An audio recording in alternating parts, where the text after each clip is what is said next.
I'm super eternally grateful for Abby and all of the artists I grew up around in the Springs. So I'll jump right into it. I have like some background about me and some background about the show, and then I just love to take questions because I know there's a lot of crazy things going on here.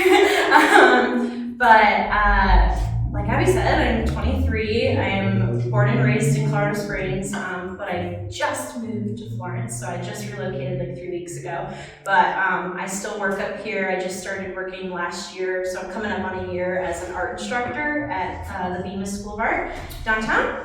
And I do all thank you. I do all kinds of stuff for them, like all ages. I go out and people come in, and I teach all kinds of stuff, and including oil painting and maybe soon rug work. And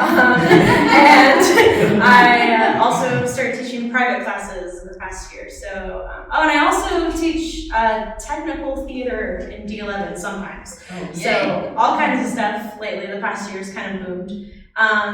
But as far as like my history as an artist, my mom started bringing me to a bunch of events in town when she was a independent sales rep or something. I don't know. I was 10, so I was like 9 or 10, and she started bringing me to these events, and I started meeting all these people, and I thus as a result grown up around a bunch of local artists and in the art scene, and I started taking classes at Bemis and from local artists like Chris Alvarez and Brett Andrus and all kinds of people, and I had work in shows starting when I was 11, and since then, pretty much every year I've been in some kind of show, and then I was taking commissions with like friends and family. I was painting like cute little tigers and things like that, and I was a watercolor artist for like 10 years, up until, and largely self-taught, but I would take like the occasional drawing class, basically, nothing in painting though. And then in high school, when I was around 16, 17, I took an oil class with Brett Andrus, and I was immediately obsessed with it and couldn't put it away. And about a year later, I had my first solo show in a coffee shop. And it was also the first time I started making art about my mental health. It was a lot tamer back then, and it wasn't with me, it was with a model. But I also kind of started to perfect my process, which I don't know if it's anywhere near perfected, but it's getting there. And I had a few shows since then at coffee shops, and I had one at what's it called now? Bosky, formerly SBQR, and then a lot of life happened because I would have been about 19, 20, and COVID hit. I had a horrible breakup. I moved out of my parents' house. Like a lot of stuff happened in 1 year, and I started getting a lot more intense about my subject matter and like needing to get it out, basically. And I started to get like some big triumphs in just like the physical side of oil painting as well, as far as like how I was progressing. And I ended up getting a show in 2021 where I like really dove into everything, and that kind of leads me to this show. And I also want to say, like, I tried college. Everybody always asks me where did I go to college. I tried for 1 semester. And it didn't go well. And I never went back. So I'm technically not formally trained, but I've taken a lot of local classes, and teaching also teaches me a lot. I was kind of shocked that I could even teach a basics oil class, and now I have like 16 students currently in a class. So that leads me to this show. I had a piece in my last show called Panic Attack, where it was like it was a portrayal of me in like a fetal position, and I did this kind of illusion similar to these guys, where there was multiple images layered and it looked like it was shaking, so that like came into Panic Attack. And I really liked that piece, and I had a lot of themes in that show because I just like threw everything at the board because I had so much I wanted to talk about, and I decided I wanted to hone in on something, and at the same time Abby asked me to do a show, and I was like, oh, okay, cool, I have so many ideas. But this one pretty much just came into my brain really easily. I'm really intuitive with how I work, and something comes in and I just stick to it. And so this show was almost 100% planned, almost 100% how you see it, like a year and a half ago, which is really crazy to me sometimes that I like follow through that far, especially with the ADHD. But I really wanted to build on the theme of body dysmorphia and the challenges I've dealt with an eating disorder and body image in general. And so I branched off of that piece and I ended up here. And it's been really fun. Like I said, I kind of had this planned out a long time ago, and it was partially because I knew exactly what I wanted to talk about. And I had this vision of this crazy immersive show with all of these elements in it. And I also applied for a grant to help make the rug, which means I had to know what everything was going to look like a year ago, because I had to tell them what it was going to look like. So, and I have a picture. I'm gonna hand out some pictures. But did you get a grant? I did. Yeah. I actually got 2 last year, so I would like to publicly thank the Mexican Arts Council and the Cultural Office of Mexican Region. It was actually really cool. I was one of just 11 awardees out of over 50, I think, to get an Arts Vision 2030 grant. And only 2 of them were individual artists, and the other one was Lupita Carrasco.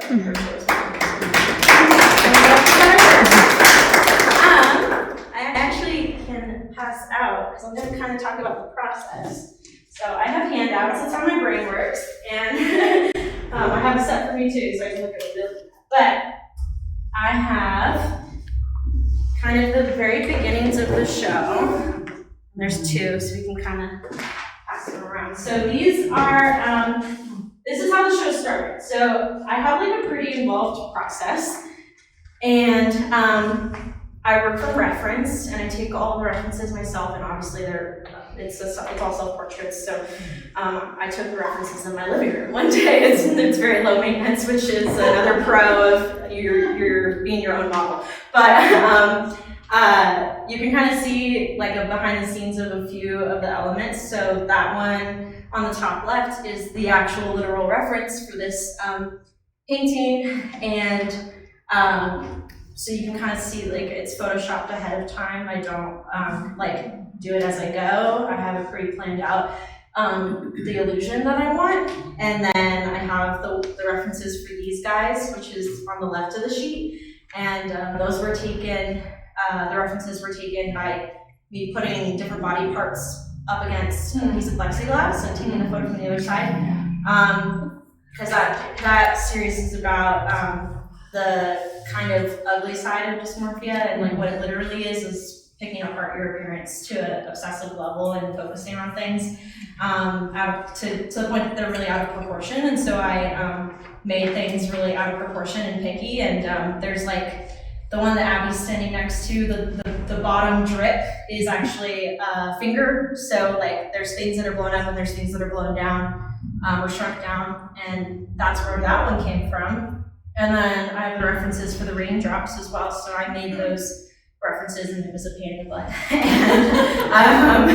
But I really like how they turned out. And then I have the actual image I submitted to Copper was the rough visual idea of the show, and that's the first plan for the rug. So that's how everything started, and I often figure out what everything means along the way because it's pretty intuitive for me. I have something in my brain and it's coming out, and I don't quite know why yet. But everything kind of came together into this multimedia show where I did a lot of new things. I did these die-cut paintings for the first time. Or I should say me and my dad did, because my dad cut them. And then I did a rug for the first time, which was insane of me, and I'm insane. And then I did like more sculptural paintings, I guess, or work for the first time. And I also whipped out the watercolor after like 6 years of just literally not doing any watercolor because I was focused on oil. So I kind of wrapped it all together into this show, and my vision was kind of that you're hit with like an insanely intimate and real and weird look into my brain and how it's experienced this thing. So that's like kind of where it all came from. And I do want to touch a little bit on like the different elements and why they're here, because the overarching show is about body dysmorphia and like different elements of that. So I kind of talk about this one as kind of the deconstruction, like the literal what body dysmorphia is. And then these three big guys are my favorites. I don't know if I want to say that. And they're kind of about the indescribable, visceral, foggy feeling of what it's like to like be in your body and not know what your body is like, and be like moving in and out of this weird state of consciousness and unconsciousness, and it's really hard to communicate, so I try with these weird paintings. And these are all, the references were took of me dancing in my living room, but with a really somber face. So that's where it came from, and it felt pretty similar to like how my brain feels when I'm like in it. And then the watercolors are my favorite backstory because obviously they're a little bit different. If you've looked at them, they're literal, they're not manipulated. And that's because probably the biggest way that I combat body dysmorphia, now that I feel like I've come out of it a little bit, I'm not gonna say I'm like totally awesome, but one of the ways that I help is I've become a bit of a nudist, and at home I'm naked all the time, and it's really hard to forget what your body looks like when you see it all the time. So that's me doing really normal things at home naked, and my body being celebrated doing really normal things and just being really normal and not posed, and stuff like that. So that's where those came from. And then the ceiling things feel really corny, but they're like the tears shed from the process, and that's like throughout. I also thought like this is a very flowy, weird feeling that I feel all the time, of like this state of going in and out of understanding what I look like and how I feel and stuff. So those tie in as well. And then we have the rug, and the rug I have a love-hate relationship with. It was really hard. We meet again. I don't know what I'm going to do with you after this. So, the rug is called The Total Breakdown, and it's both as sad as it sounds and as happy as it looks. It's like representative of the literal breakdowns that happen, the total just melting of everything together, and everything is just a mess. And it's also the culmination of, in my head, it's like all of this struggle and all of this healing going on, and eventually it all comes together and you just keep going, and you've moved on, and it's just gone into your flow. So that's what the rug is about. And I know everyone's curious about the rug, and like 2 of these pages are just about the rug, so we're going to talk about the rug. I'll pass around during questions. I have like some photos of my painting process, because I also get a lot of questions about painting process, so I'll pass those around during questions. But let's talk about the rug. As you can see, when you get these around, I dyed a lot of the yarn. So I think 3 colors on here are like as they came from the factory, and most of it I dyed by hand, which is really hard because it's acrylic yarn, which is essentially plastic. Okay. Yeah. So the only way to dye it is with acrylic paint. You're essentially coating it, not dyeing it. And it took an insane amount of yarn, and I dyed a lot more yarn than I ended up using, so now I have a lot of yarn. Jess can help you with that. Well, if anyone wants some yarn, I have a lot of yarn, but I'm gonna keep touching. But basically the process, I had to wind up this yarn into a more manageable skein, essentially, and then dip them in buckets of dye, which was just paint and water. And then my dad made a contraption for drying, which is one of those photos. And so they were hung up on this big rack to dry, and it takes like 3 days for them to dry. And you have to keep in mind that I didn't know what I was doing at literally any point in this process. I was doing it the entire time. I had thousands of dollars trusting that I could figure out how to do this. And it worked out, but it was very stressful. And once it was dyed and it was dried, we had to rewind it because the next part of this process was the tufting. So this is the tufting gun. So it was really long cord for obvious reasons, but this is the tufting gun. I decided to bring it because people keep asking me about it. So this is the tufting gun. I'm not going to pass it around because there's a giant needle on here. But I don't want anybody to get poked, but this is the tufting gun. So yarn gets fed through here, through a needle, and then every time, so you're like holding it against this frame with fabric, and the yarn's thread through, and every time the needle pushes the yarn in, a pair of scissors cuts the yarn as it comes back out, and so you end up with all these little strands on the other side. And it's really, really fast. I decided for like safety reasons, I wasn't gonna turn it on here. But, and it's super loud. But I essentially looked like this, or like this, or like this, for hours and hours and hours and hours and hours, and so many hours. And it like pops in and out like this. And because of this mechanism and how persnickety it is, this is actually the second one I bought because the first one just completely crapped out on me during the process. Because of that, I had to rewind the yarn so that it would have a smooth stream through or else every 2 minutes I would have to pick out a knot and rethread it, and pick out a knot and rethread it, which I kind of had to do anyways, because it was so persnickety. And then there was a lot of, I'm intimately familiar with this machine now. I can repair it in like 19 ways as well. And it's super fun. And I got this idea from TikTok, which I hate to say, but I did. And you can order one of these, and they're really fun. And so in those pictures, there's a giant frame, and I actually had 2 by the end for time crunch purposes. 2 6x5 wooden frames with tack strip from like carpet on the floor, like nails sticking out, and you stretch the fabric over it, and it holds it taut, and then you go at it with the machine, and the rug comes out on the other side, basically. And I basically free-handed it along the way. I obviously, it's not obvious, but if you come up and look afterwards, you can kind of see that there's 4 panels in this rug, as well as the little guys. And so I had to split it up, and I had to really meticulously like figure out where each color stopped, and it was also reversed the whole time because you work from the back, and that was kind of the process. And then when you're done, which I think there's also pictures on there, you glue it. So on the back there's glue that you spread out, and then you cut it out of the frame, and then you back it. So this is the backing, but you can kind of see the glue sticking out. And I also had to fold over all the edges and glue them. And then with the big one, you can't see it, but there's like heavy duty carpet stripping to seam them together because I have a remodeler father, so I just had that on hand. But all kinds of stuff went into this rug. It was so hard. It was such a long process. It was really fun to like learn a new skill. And I plan on opening an Etsy store with all my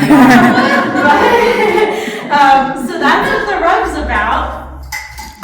And I think you can kind of see in those photos when you get them, like the back of the rug when it was raw, and that's pretty cool. And otherwise, I don't have a lot more to talk about or anything, but I will pass around just because I get asked about it. And I have a lot of papers for you guys today.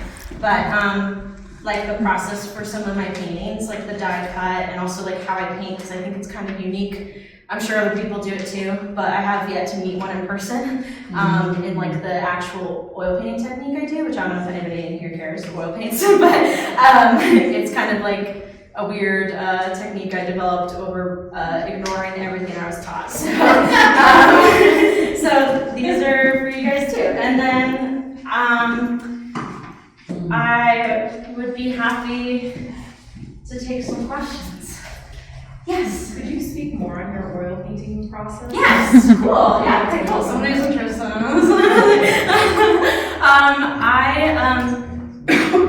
So I work for reference and build my own panels, or my dad does. And gesso the panel. I project my references usually, if they're complicated like this, I project the reference to get an initial sketch. Those were just from scratch.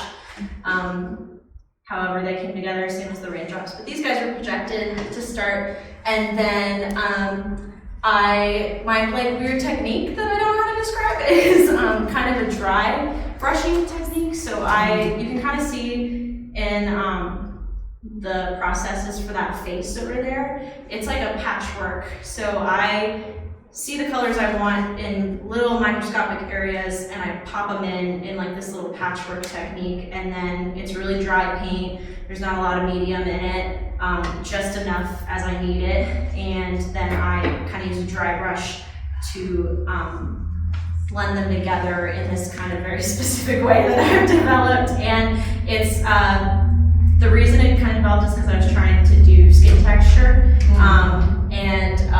I like how my skin texture comes out now.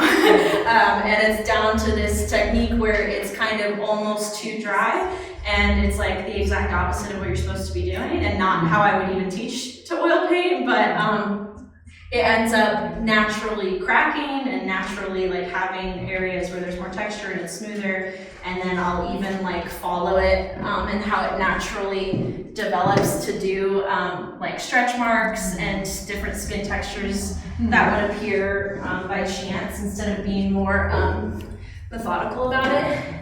But besides like the way that I blend, everything's pretty methodical. Like I kind of it kind of depends on what I'm painting, but like for this is the easy example because it's in front, but the bodies on this one, like within the rectangle, were pretty much one layer. They were done and they were done.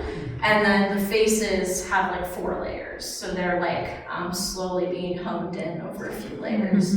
So I kind of, and I'm still like figuring it out too, honestly. But I do like this weird dry brushing thing that I wouldn't tell people to do.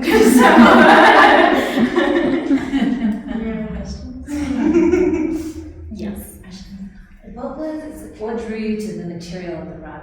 The idea instead of having a painting melting off into the floor, to specifically go to the rug? So it was because of TikTok.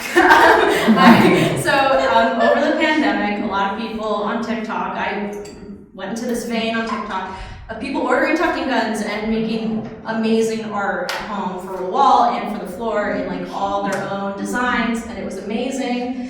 And I was getting really into it, and then I saw an artist that I think was a little ahead of the curve because it seemed like she had really honed it in. And she was making like full room rugs with a lot of different textures and lengths of yarn, and they looked like mossy rainforest floors, and they were gorgeous. And I saw that, and I just had this idea, specifically with this painting, because it's the only one where it gets cut off. All the other paintings, or the other big ones, all the full figures are there, but this one gets cut off. And it's called the picture plane because it's like I'm breaking out of the conventional canvas. And I just had this like vision in my head of what if it continued on the areas where it stops. Compared to the other paintings, and it's just like this perfect storm that happened, and I was probably in the shower or pooping or something, and I was just like, that would be cool, and then it stuck and I couldn't get rid of it, and then I pitched it to Abby, and she gasped. So then I was like, oh no, I have to do that now. And then I had to get a grant, and it was hard, but I'm really happy I did it. So I just basically really hyper-fixated on a really random idea one day, and but it was super, super fun to like learn something totally new, and really risky, but really fun. Does that answer the question? Anybody else? Yes. First of all, congratulations. Thank This you. is an amazing show. Thank you. And I love your story and how you came into this being an artist. But I love hearing that you didn't necessarily train in the traditional whatever. Yeah. But there's so much historical references here as far as art goes, like portraiture, right? You've got, I almost feel like, these paintings over to the left, you almost look like a mannequin. because your gaze is down and almost neutral and indifferent. Yeah. But then you've got this one in the front, the two behind the forefront portrait, same thing, but then you're meeting the gaze, which historically, the male gaze, right? And just the nature of the portrait itself and what we're talking about, right? Figurative painting. But then you were trained in painting, right? And so you went from watercolor to oil painting. Yeah. Right? Which is the most elevated, historically, form of, art form, right? But then here you've done tufting, which is the epitome of craft, right? Yeah. And the fact that you found it on TikTok, right? So what I love about this is you're very resourceful, and it is, Thank you. and being a feminist, I feel like it just oozes femininity here. That's But also hearing Joe talk about woodworking, and here you've got these tears coming from the ceiling, and the fact that wood has to dry, but you painted tears on it, like the drying of tears anyway. So there's just so much here that I love about your show. Thank you. But what I'm really curious about is like how was shifting from a fine art medium to a craft medium, like how was that shifting back and forth for you? Oh, it was so difficult because, and I actually had a really hard time with it to the point where I came down to crunch time and I was nowhere near where I should have been. And even though I had over a year because of me and my brain and life. And I had like this kind of block, which it happens to me a lot, but especially with the rug, where I felt like I couldn't do it until I'd finished all the painting. Like it had to be its own thing, and it had to have all of my focus, and there had to be no more painting going on.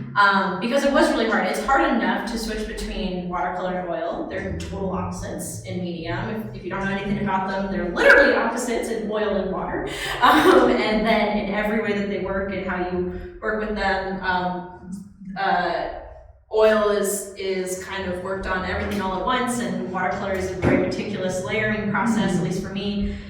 And they're total opposites, and so that's hard enough, especially with like throwing in all of this die cut stuff that I decided to do for the first time, and it was really hard, and like it never went quite right, and I always had to fix things, and then I would jump into exactly what you said, like this crafty medium, where I was also doing it for the first time, and had a few mental breakdowns of like the machine isn't working, I don't know what's wrong, the rug's due in 2 weeks, like I only have one panel done, everything is horrible, I just want to be able to whip out an oil painting and call it a day, and it was really hard, and it was also super fun, because this is a lot more turn your brain off, just fill in the dots. Most of the artistic part of it is the planning, the design, and then with an oil painting, the planning part is kind of the turn my brain off for me, and more of the artistic part comes in when I'm painting. So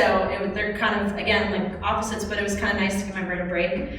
On the other hand, it was really hard on my body. So my brain was getting a break, but my body was like disintegrating under the weight of a gun all day, and like it vibrates. So like my whole arm would get like this weird feeling, and I'd have to take, and I also, I had to take breaks, and I also ended up having to wear like a heavy duty like mask situation because of all the fibers blowing everywhere, and also the acrylic paint flaking off everywhere. So I was like inhaling plastic all the time. So it was like, it had a lot of pros and a lot of cons, but overall, I'm really happy I did it. And it was really fun to bounce around from all of these things. I never got bored with the show, never. Because I also, it's not like I like did all the big ones and then did all the watercolors and then did all of those. They were like all over the place the entire time, so. Yeah. Well, what I think is interesting is that just hearing you talk about the difference in process, and that you've got this meditative quality to your painting, right? But then there's a progression that goes into the carpet. You've got this stretched canvas on a frame, and you're using a gun that is shooting, right? You have to cut it, and there's like it's a lot less graceful, for sure. And so I think it's interesting that you finished with the rug, almost like it almost like bookended, Like that all out.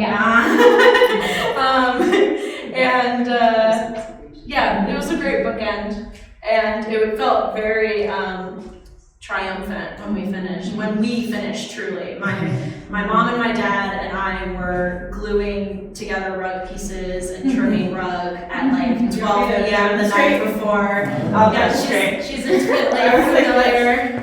I'm really blind, so I was like finding the little. At like 11 p.m. the night before drama. Yeah, so it felt pretty triumphant to finish. Especially I moved right in the middle of this too. So yeah.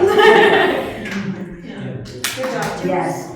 Yeah, so what for you, like, why the rug? Like, what's the relationship here, and what was essential to you about this configuration? As far as like the relationship with like the painting between them and everything. The whole thing. So What once I actually thought about it, their appeal to me is in their oppositeness. That's the best I'm gonna come up with.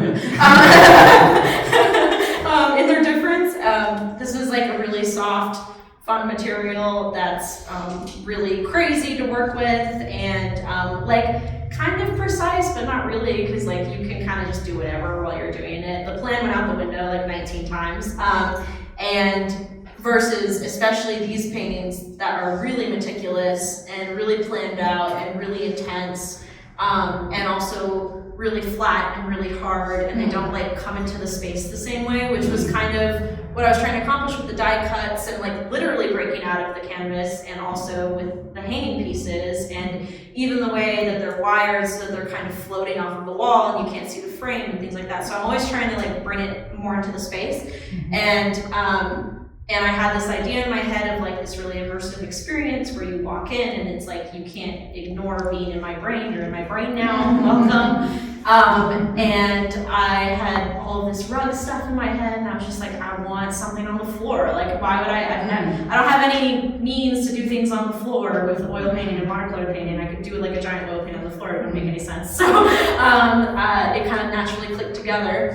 And then we initially didn't have the painting on the wall, and we were just like, we kind of have to. Like, it doesn't, like, it really pulls it together to have them literally connected and not in just a way that you have to figure it out and put the pieces together. We wanted to literally connect them, and I think it's a cool transition from like this medium that's very traditional, that I've traditionally worked in for 6 years, like into this really new thing on the floor, and it like literally comes into the space. So that's the kind of appeal for me. And kids like it too. And it's accidentally very Instagrammable, so for Instagram looks later. Any questions? Yes. I just wonder if you follow Trish Anderson on Instagram. I don't know. You should. Okay, cool. Okay. Noted. I don't have a question, Sophia, but I just want to compliment you on your bravery and your courage and your youth. And it's interesting to me that someone as young as you is so insightful about your heart and your soul, and that you can share with us things that we're all afraid to see. So I think your art is very important.